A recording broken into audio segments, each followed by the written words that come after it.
அமெரிக்காவுடன் Anwar கையெழுத்திட்டிருக்கும் ART எனும் வர்த்தக ஒப்பந்தங்களால் அமெரிக்காவுக்கு $150 பில்லியன் லாபம் பெறும் என்றாலும் மலேசியாவுக்கு ஒன்றுமே இல்லை என்று முன்னாள் பிரதமர் மகாதிர் தெரிவித்துள்ளார். அமெரிக்காவால் மலேசியா மெல்ல மெல்ல சுரண்டப்படும் ஒரு பலியாடாக திகழும் என்று மகாதிர் கூறினார். அன்வார் கையெழுத்திட்டிருக்கும் ART ஒப்பந்தத்தில் மலேசிய விமான போக்குவரத்து தொடர்பான வர்த்தகமும் அடங்கும். அமெரிக்காவின் துணை நிறுவனமான போயிங்கிடமிருந்து 30 போயிங் விமானங்களை மலேசியா இறக்குமதி செய்யவும் அதன் எரிவாயுவை அமெரிக்காவிடமிருந்து பெறப்படும் என்றும் ஒப்பந்தம் செய்யப்பட்டிருப்பதை மகாதிர் சுட்டிக்காட்டினார். இப்படியான ஒரு ஒப்பந்தம் மலேசிய அரசியல் அமைப்பிற்கு எதிரானது என்றும் நாட்டின் இறையாண்மையை அன்வார் அடமானம் வைத்துவிட்டார் என்றும் அவர் முன்னமே கூறியதை சுட்டிக்காட்டினார். இப்போது அன்வார் அதை செய்துவிட்டார். இப்போது நாம் என்ன செய்ய போகிறோம் என்று மகாதிர் கேள்வி எழுப்பினார். அன்வார் இப்படி செய்ததால் நாம் சுதந்திரமான ஒரு நாடாக இனி இருக்க முடியாது. நாட்டின் சுதந்திரத்தை அடமானம் வைத்த அன்வார் பதவி விலகினால் மட்டுமே இதற்கு ஒரு தீர்வை எட்ட முடியும் என்று மகாதிர் வலியுறுத்தினார்.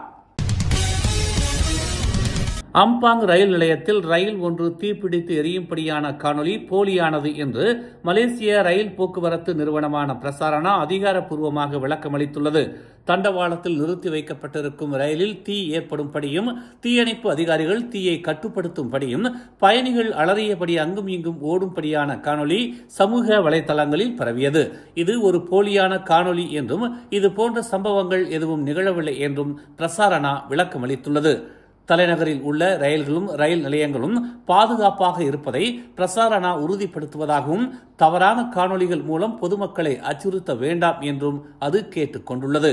நாட்டின் பொது போக்குவரத்திற்கு எதிராக இம்மாதிரி தவறான காணொலிகளை பரப்பும் தரப்பினருக்கு எதிராக பிரசாரணா புகாரளித்திருப்பதாகவும் தெரிவிக்கப்பட்டுள்ளது. முன்னாள் பிரதமர் டதஸ்ரீ நஜீப் துன் ரசாக் எந்த ஒரு 1MDB ஊழலிலும் சம்பந்தப்பட்டதற்கான ஆதாரம் எதுவும் இல்லை என்று நஜீப்பின் தலைமை வழக்கறிஞரான தான்சி முகமது ஷஃபி அப்துல்லா இன்று நீதிமன்ற விசாரணையில் தெரிவித்தார். 1MDB நிதி ஊழலில் நஜீப் சம்பந்தப்பட்டிருப்பதாக வெறும் வதந்திகள் மட்டுமே பரப்பப்பட்டதாகவும் இதுவரை நஜீப்பிற்கு எதிரான எந்த ஓர் ஆதாரங்களையும் அரசு தரப்பு நீதிமன்றத்தில் சமர்ப்பிக்கவில்லை என்றும் தான்சி முகமது ஷஃபி அப்துல்லா வாதிட்டார். 1MDB நிதி மோசடிகள் நிகழ்ந்துள்ளதா இல்லையா, பண மோசடியால் லஞ்சம் பெற்றது யார், ஊழல் செய்தவர்கள் யார் என்பது குறித்தான வழக்கு இது இல்லை. நஜீப் 1MDB நிதி மோசடியில் சம்பந்தப்பட்டுள்ளாரா இல்லையா என்பது மட்டுமே இந்த வழக்கு என்பதால் அப்படி நஜீப் சம்பந்தப்பட்டிருப்பதற்கான எந்த ஓர் ஆதாரமும் இல்லை என்பதால் நஜீப்பை 1MDB நிதி மோசடி வழக்கிலிருந்தும் அது சம்பந்தப்பட்ட மற்ற வழக்குகளில் இருந்தும் உடனடியாக விடுதலை செய்ய வேண்டும் என்று தான்சி முகமது ஷஃபி அப்துல்லா நீதிமன்றத்தை வலியுறுத்தினார். அம்னோ இளைஞர் பிரிவு முன்னாள் தலைவர் கைரி ஜமாலுடீனை மீண்டும் தங்கள் கட்சிக்கு வரவேற்பது குறித்து கட்சி விவாதிக்கவில்லை என்று டதஸ்ரீ டாக்டர் அமர் ஜாகித் ஹமீடி தெரிவித்துள்ளார். ஒரு திருமண வரவேற்பு நிகழ்ச்சியில் கைரியின் மறுபிரவேசம் குறித்து தாமும் கைரியும் விவாதித்ததாக வந்த வதந்திகளையும் ஜாகித் நிராகரித்தார். கைரியை ஒரு திருமணத்தில் சந்தித்தேன், ஆனால் இது குறித்து நாங்கள் எதுவும் விவாதிக்கவில்லை என்று புத்ராஜயா சர்வதேச மாநாட்டு மையத்தில் நடைபெற்ற விழாவில் கலந்து கொண்ட பிறகு செய்தியாளர்கள் மத்தியில் அவர் இதனை தெரிவித்தார். மடானி அரசாங்கம் இந்திய சமூகத்தின் மீது அக்கறையற்று இருப்பதாக சித்தரித்து வரும் எதிர்க்கட்சியினரை ஜெலுத்தோங் நாடாளுமன்ற உறுப்பினர் RSN ராயர் இன்று எச்சரித்தார். இந்த அரசாங்கம் இந்திய சமூகத்தை பற்றி கவலைப்படாதது போல் அவர்கள் பேசி வருவதாக ராயர் குற்றம் சாட்டினார். இந்த அரசாங்கம் பேசுவது மட்டுமல்லாமல் விஷயங்களை செய்து முடிக்கிறது என்பதை நிரூபிக்கிறது என்று அவர் கூறினார். தயவு செய்து இந்திய சமூகத்தை ஏமாற்றாதீர்கள் என்று எதிர்க்கட்சியினரை அவர் சாடினார்.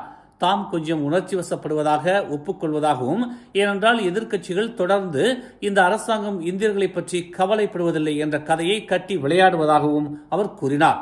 இந்த அரசாங்கம் அனைத்து மலேசியர்களுக்கும் உரியது, மேலும் இந்திய சமூகம் தொடர்ந்து மடானி அரசாங்கத்தால் கவனிக்கப்படும் என்றும் ராயர் தெரிவித்தார். அமெரிக்காவுடன் பரஸ்பர வர்த்தக ஒப்பந்தமான ARTயில் கையெழுத்திட அரசாங்கம் எடுத்த முடிவு தொடர்பாக தாம் பதவி விலக வேண்டும் என்ற கோரிக்கைகளை பிரதமர் டதஸ்ரீ அன்வார் இப்ராஹிம் நிராகரித்து அத்தகைய கோரிக்கைகளால் தாம் சோர்வடைந்து விட்டதாக கூறினார்.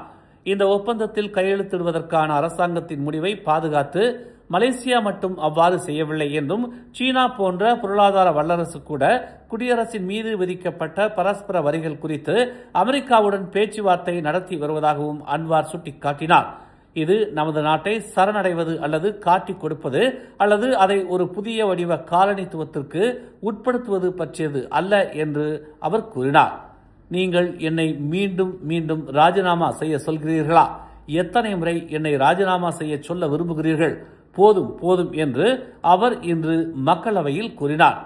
அன்வார் தனது கருத்துக்களை குறிப்பாக யாரிடமும் தெரிவிக்கவில்லை என்றாலும் முன்னாள் பிரதமர் மகாதிர் ARTயில் கையெழுத்திடும் முடிவு தொடர்பாக அன்வாரும் அவரது அமைச்சரவையும் ராஜினாமா செய்ய வேண்டும் என்று அழைப்பு விடுத்த ஒரு நாளுக்கு பிறகு அன்வாரின் இந்த பதில் வந்துள்ளது.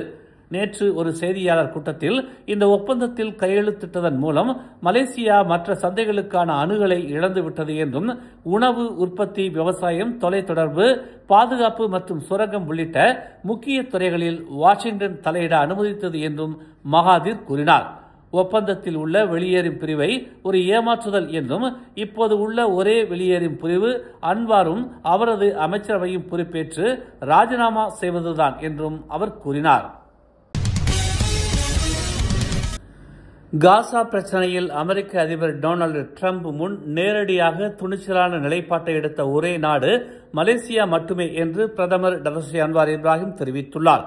இந்த அடிப்படையில் இந்த பிரச்சனையை தீர்க்க ஒரு விரிவான தீர்வு தேவை என்பதை டிரம்பிடம் நேரில் தெரிவிப்பதன் மூலம் மலேசியா சிறந்த அணுகுமுறையை எடுத்துள்ளது என்று அவர் கூறினார். எந்த நாடு இதை நேரடியாக டிரம்பிடம் சொல்ல தைரியம் கொண்டது?